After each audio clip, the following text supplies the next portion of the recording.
Fundo imobiliário, para mim, é um ativo que eu não abro mão. Não é nenhuma recomendação.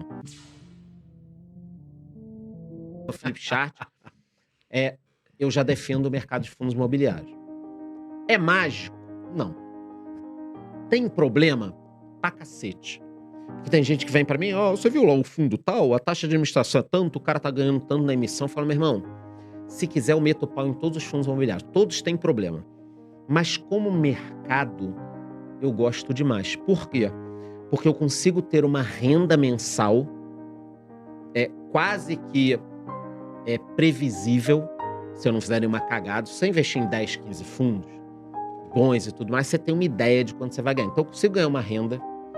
É uma renda que é corrigida pela inflação, não em tempo real, mas é corrigida, tá? E isso me faz criar uma bola de neve. Quais segmentos eu olho? Todos. Mas eu prefiro tijolo do que papel. Por quê? Porque eu consigo analisar num tempo menor e com mais certeza o tijolo do que o papel. Você vai me chegar com VISC 11. Eu vou pegar o relatório, eu vou imprimir e vou olhar lá. Tem 20 shoppings, tem 21 shoppings. Quais são os shoppings? Qual a vacância? Esse shopping é bem localizado. Esse também. As notas aqui, observações do relatório do mês. Não tem nada demais. Ok, toco o barco. Vou continuar com esse fundo. Eu olho. Aí você me dá um fundo de papel. Legal. Vou abrir o relatório. Tem lá 50 CRIs, 50 dívidas contra várias empresas. Tem o rating, beleza. Mas rating não é uma garantia de que você vai receber. Tudo bem que é uma dívida imobiliária, que muitas vezes tem um imóvel em garantia com um valor muito menor aquela dívida. Então, o imóvel vale mais. Se der uma merda, você pode até receber. Mas, então, eu consigo analisar melhor o tijolo e, para mim, aí de cada um, o risco é menor, tá? Então, eu prefiro, no equilíbrio da minha carteira, ter mais tijolo do que papel. Mas eu tenho papel também. Então, entre os dois, eu fico com tijolo, porque eu acho mais fácil de analisar. E ainda tem bastante fundo que tá barato, né, Charles? Tem segmento, setor lajes, tem muita coisa boa descontada ainda, né? Você acha que ainda... Porque assim, você vê lá, vamos supor, né? Não é só isso que a gente olha, mas o PVP ainda...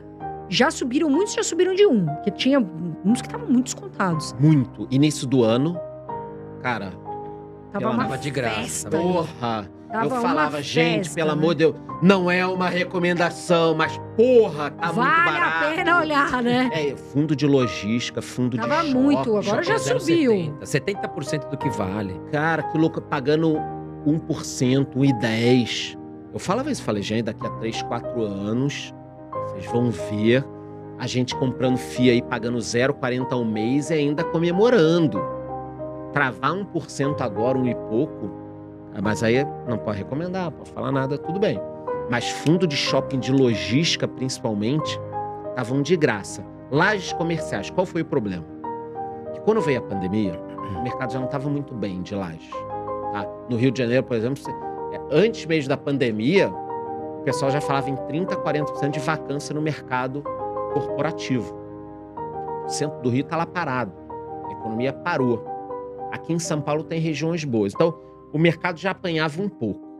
Quando veio a pandemia, começou o negócio home office. Pronto, o mundo acabou, tudo vai ser home office, ninguém vai ter mais lá, ninguém vai todo mundo trabalhar em casa. E na época eu gravei alguns vídeos, eu falei, pessoal, não é assim, cara.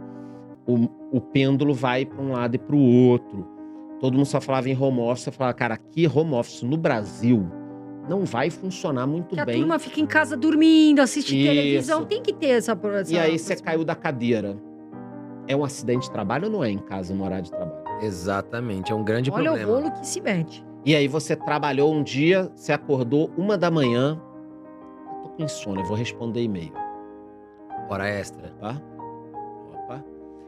Essas coisas no Brasil não ficam muito claras. E nos Estados Unidos? Lá você mete um contrato. Eu combino. Se você quiser trabalhar 1 hora pra mim, você pode. 2, você pode. Aqui no Brasil, é muito engessado. O Brasil não é preparado pra isso. O Brasil não é preparado pra isso. Então, na época, eu falei, cara, o pêndulo vai pra lá, depois volta. Vocês estão vendo que voltou. Cara, que coisa mais louca. Muita empresa voltando ao normal. Que é a grande empresa que proveu o serviço para o home office, chamou todos os empregados de volta para trabalhar. Então você vê que o negócio voltou. E aí os fundos imobiliários sofreram muito. Só que quando acabou a pandemia, a crise continuou, veio a guerra. Então as empresas estão tateando. É um mercado que de repente pode bombar. Por exemplo, a economia brasileira explodiu. As empresas vão querer alugar coisa, esse mercado bomba. O que eu penso?